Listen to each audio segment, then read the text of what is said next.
do something you're very passionate about. And don't try to chase what is kind of the hot passion of the day.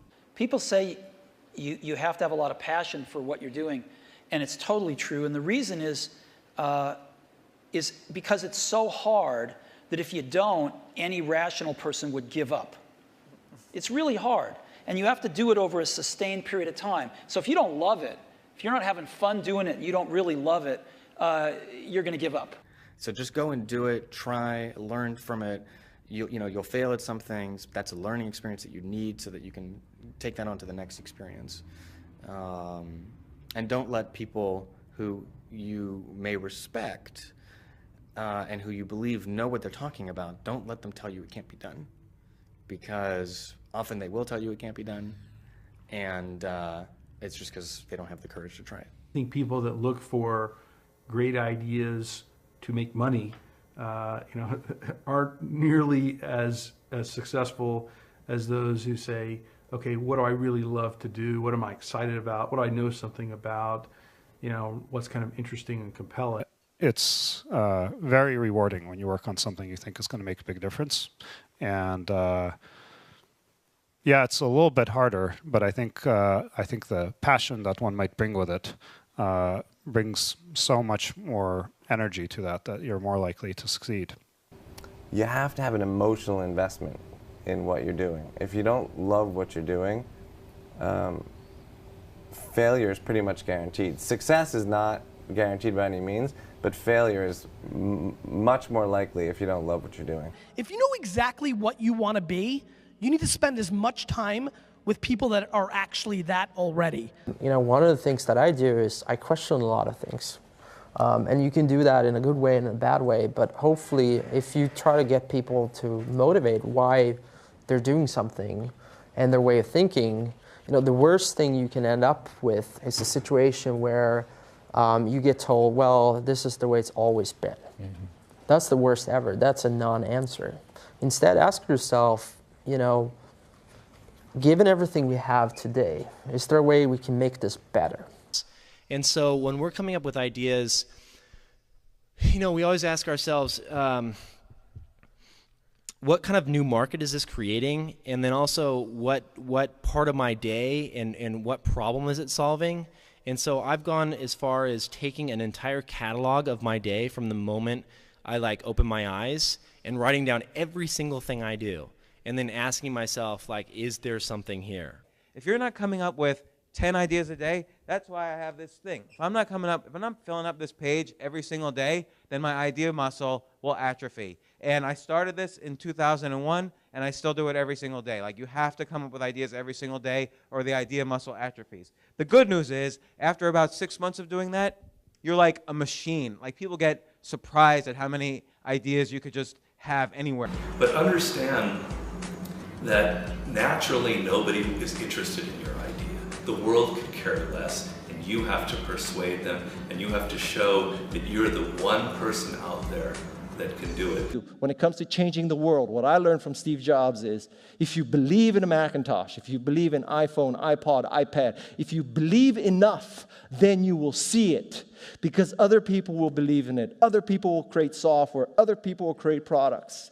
So you need to foster the belief in what you are dreaming so that it becomes a reality, which is very different than saying, I don't expect anybody to believe it until I see it. You need people to believe it before they can see it. Don't necessarily think that you have to have the home run and the huge Apple computer on your first start. I spent a long time in my life with skills just building little devices for fun. For fun is one of the key things, because that drives you to think and think and think and make it better and better and better than you ever would if you're doing it for a company. Build things at first for yourself that you would want. For somebody aspiring to take things to the next level or to even surpass their wildest dreams, there's always going to have to be an element of luck, but I think more important is putting yourself in a business that can be ubiquitous, that really doesn't have limits. Because otherwise, there's always going to be a grind to it.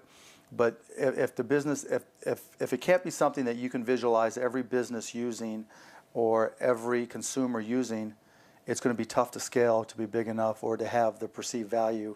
You want an idea about which you can say, I know it sounds like a bad idea, but here's specifically why it's actually a great one. You want to sound crazy, but you want to actually be right. Because when you're trying to differentiate, when you're trying to do something different, there's going to be that gut moment, that gut sense. Is this right? Is this not right? If you're not having doubt, you're not pushing the boundaries far enough. Don't think about how do I get big fast.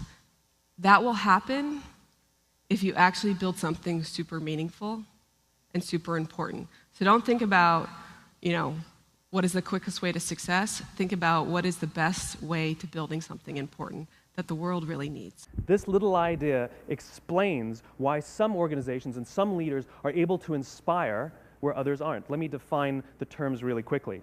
Every single person, every single organization on the planet knows what they do, 100%. Some know how they do it, whether you call it your differentiating value proposition or your proprietary process or your USP. But very, very few people or organizations know why they do what they do. And by why, I don't mean to make a profit. That's a result. It's always a result. By why, I mean what's your purpose? What's your cause? What's your belief? Why does your organization exist? So when we see a kid with a lemonade stand, it's different than when we see a vending machine selling lemonade, even if it's exactly the same product, because the story around it is what people are paying for. So when I meet small business people, all I ask them is not what's their balance sheet, but what's their story. Why should I pick you? Why do I care about what you're doing? And if you start giving me all this inside baseball statistics about why you're 2% better than some other competitor, I'm already glazed over, because that's not part of the way I see the world. That I have to want this to exist in the world. I have to not, so it's a similar rule, just say, if this was successful and I had nothing and I was not involved and I got no money off it or would I want it to do well?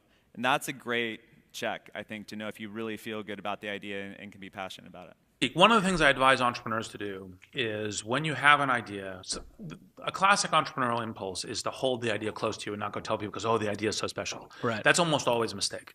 Go talk to Why is that a mistake? Yeah. It's a mistake because your actual real competitive advantage is not that you have this idea that you have locked away in your closet, which may or may not be accurate and you have no idea which it is. Your actual competitive advantage is if you're assembling the intelligence around, does this idea work? What is the right teams? What is the right learnings? And we're essentially in motion. The hardest thing to do is start. You have all these ideas and everyone has an idea, but it's really about executing the idea and building the idea and attracting other people to help you work on the idea. That is the biggest challenge. But the way to begin is to get the idea out of your head, draw it out, talk about it, program it if you're a programmer, or make it if you're building something. Like, you don't have to be the best, but you have to be dangerous, right? You have to learn just enough to be dangerous to build an idea, concept it, and show it to the world. And then it turns out there are lots of other people, including all 170 employees that work at Instagram, who are much better at doing all that stuff than I am. But you need to find people who can, be drawn to the idea that you build, and then they end up taking it and making it even better. One way to conceptualize what makes a good product is, good engineering is part of it, good design is part of it, but really it's, one way I think about it is maximizing the probability that someone shows up at the front door of, your store or your website or whatever it is and ends up with a solved problem. And oftentimes the best methodology is to start with the perfect experience with just one person, get that right, and then figure out how to scale something great instead of scaling something not so great and then trying to improve it. That's really hard to do. And so I think when you are starting a new business, you don't want to go after giant markets. You want to go after small markets, and you want to take over those markets quickly. Constantly seek criticism. Yeah. A well thought out critique of whatever you're doing is as valuable as gold. And you should seek that from everyone you can, but particularly your friends. If you're not utilizing an online community, then you're at a disadvantage to those who are. You can be asking online communities what they think about your ideas, or if they have any advice with what you're working on. Not only will you hear from people who are passionate about the subject, but you'll be hearing from people all around the world, each with their own experiences and stories that can help you. And there are a lot of people from whom we can learn a lot. And I think, like, you know, the one piece of advice is, like, don't underestimate anyone you come across ever. Right. Like, whether they're, a blue-collar worker waiting for the bus, or they're, helping you they're the server or bartender at the restaurant, or they're a lower-ranking employee. I mean, the smartest leaders I've ever seen have always gone around the room and asked for everybody's opinion. Most startups that fail do it ultimately because they did not make something that people wanted. They made something that, that they thought people would want, but they were either in denial about it, whether it was actually any good, or somebody else came along and made something that people wanted even more. The best piece of advice that we've figured out as we've been doing Foursquare is not to let other people distract what you're doing. There's always haters that say, your idea is stupid, this idea is never going to work, don't even bother doing that because someone else is going to do it before you do. And if we listen to all that feedback that we were getting, all that negative feedback, we would never have built things, we would never have prototyped things. And that's how we really got to where we are. Like, we saw things that we wanted to build, and we just went out and built them. And it turns out when you build stuff that you like to use, there's a good chance that there's thousands of other people that want to use it too. And so it's not just about doing focus groups, it's not just about double checking your vision, it really is about integrating this concept of testing our ideas rigorously throughout the product development process, throughout the marketing process, even as we scale up. But what you really need to do is think about what is the smallest possible test that I can run for this idea, for this concept, for this theory, get it out there, and get customers using it. Because your customers are going to be the ones to tell you if it's really working or not. Like there's almost this expectation that you have to have in your mind this sort of, I'm going to change the world, sort of make a dent in the universe kind of ambition, right? But it's actually okay early on to just kind of solve small problems in layers until you actually get to a point where you have the capacity to do that. What this all comes down to is doing something exceptional for your users, whether it's in community, whether it's in connection, or whether it's in design. This is our big advantage as a startup, is that we can actually get away with doing this. We can make this the core part of why we're doing business. I think you should be spending your money on teaching and sharing, and so that might mean hiring a writer or two, perhaps, instead of a marketing person. And start writing and start getting people to listen to what you're saying. You can't talk about yourself all the time because no one's going to come back for that, but you have to talk about things that are relevant to your industry or ideas that you have and start to build that audience up. I do think that one thing that's important is, especially if you're a founder or a technical founder, is to realize that you can't do everything, and even if you can, you shouldn't. You should find a great partner no matter what it is that you're doing, and you should look for someone who is very high intelligence, very high energy, and very high integrity. And you need all three of those. You can't compromise on any one of them. Otherwise, you'll end up with either someone who's not smart, which does you no good, or someone who's not hardworking, which also does you no good, or the worst case is you end up with a smart, hardworking crook who ends up working against your interests. And integrity is something that takes a lot of time spent with someone to figure out. The most important thing when you're working with people early is that you guys line up on what your goals are.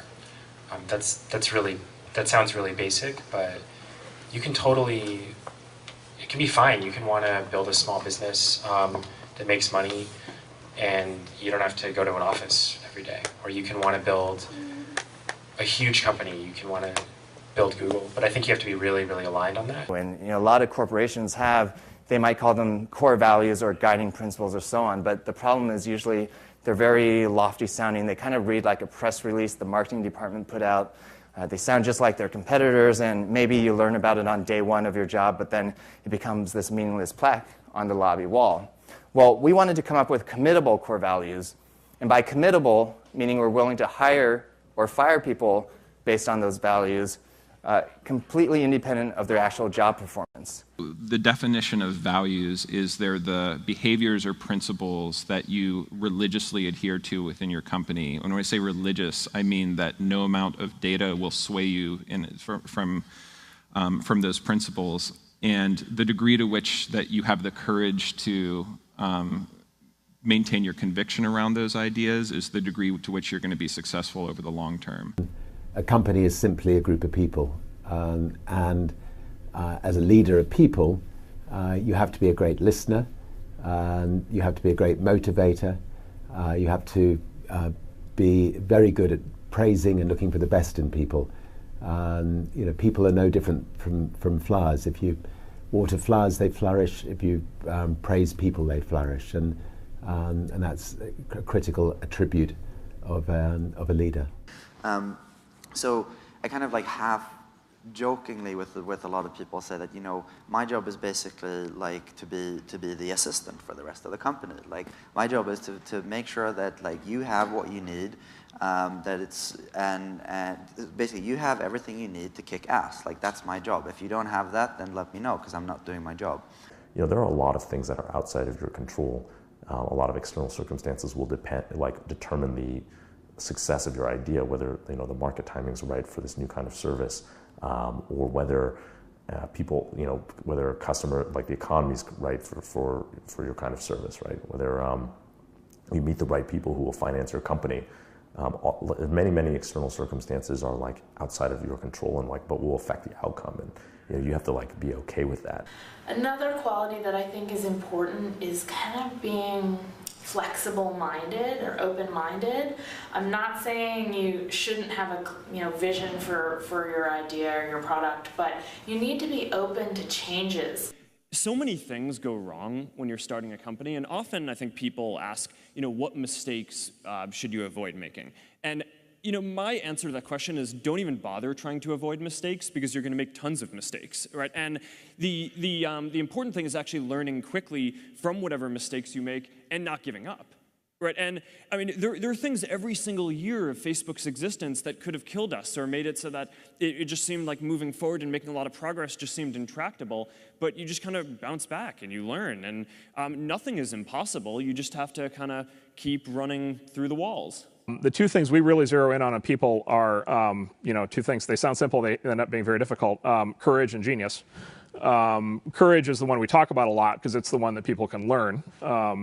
Courage, which is to say not giving up in the face of adversity, just being absolutely determined to succeed, is something that you can like force yourself to do. It can be very painful. You can force yourself to do it. The genius part is a little bit hard to force yourself to do. Courage without genius might not get you where you need to go, but genius without courage almost certainly won't. And I think the reality is just, not quite so glamorous. There's there's an ugly side to being an entrepreneur. And also just more importantly, what you're actually spending your time on is just a lot of hard work. Sam mentioned this, but you're basically just sitting at your desk, heads down, focused, answering customer support emails, doing sales, figuring out hard engineering problems. So it's really important that you kind of go in with eyes wide open. Optimism has a place, but I think even more so for the first-time entrepreneur, you need to be pragmatically pessimistic. What I mean by that is you need to define all of the worst-case scenarios in terms of financial loss, time loss, etc. Look at what you will learn if that happens and accept and come to terms with that before you ever start. If you don't do that and you go straight into battling the world, trying to conquer the world with rose-colored glasses on, the first time you hit a major hiccup, you're going to become really demoralized and you will quit. If you don't love it, you won't make it through the long period of pain that is inevitable. So make sure that you take care of yourself during the process. Make sure that you take care of your mental health, your physical health while you're doing it, because it's a long road.